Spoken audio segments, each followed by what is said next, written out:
Notre conseil lecture à présent comme chaque matin avec Stéphane Place depuis la librairie Mola à Bordeaux. Bonjour Stéphane. Bonjour à tous. Aujourd'hui peut-être le meilleur, en tout cas l'un des meilleurs polars que vous prendrez un plaisir fou à lire cet été. C'est une jeune Canadienne déjà très remarquée pour son livre Station 11 et qui revient avec un roman, nous dites-vous, formidable. Ça s'appelle L'Hôtel de Verre.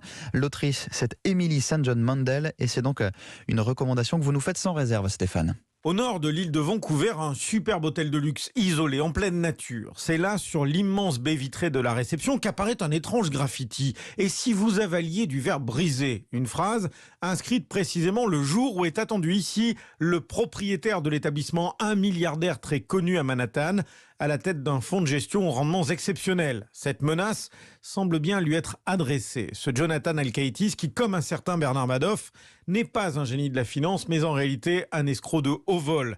Dans cet hôtel, dans son hôtel, au cours de cette soirée, il entame une conversation avec la jeune femme qui officie au bar. C'est le point de départ de ce roman noir plein de suspense, de finesse.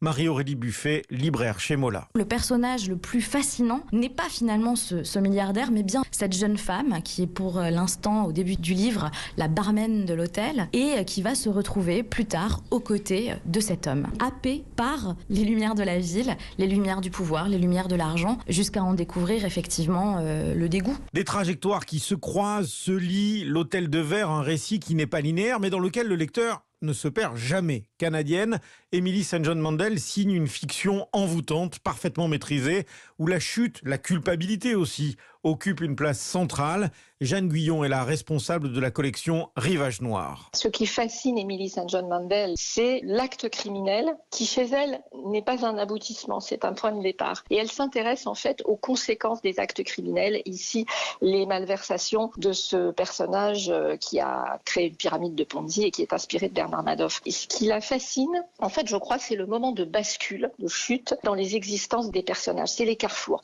Pourquoi a-t-on pris le chemin de droite plutôt que le chemin de gauche et les conséquences tragiques de ces choix qui induisent la chute. C'est une grande romancière de l'existentiel, une grande autrice de romans noirs, mais c'est quelqu'un qui aussi travaille cette question philosophique très profonde. Vivre, c'est choisir. Donc elle s'intéresse aussi à ce qui se serait passé si on n'avait pas chuté et comment, dans l'imaginaire, on peut le recréer. C'est quelqu'un qui parle aussi du magnifique travail que la fiction produit en nous. Si cet été, franchement, vous ne deviez lire qu'un roman noir, ne passez surtout pas à côté de l'Hôtel de Verre. Et de son autrice, donc Emily St. John Mandel, votre conseil lecture du jour. Stéphane Place tous les matins sur Europe 1 avec la librairie Mola à Bordeaux. À demain.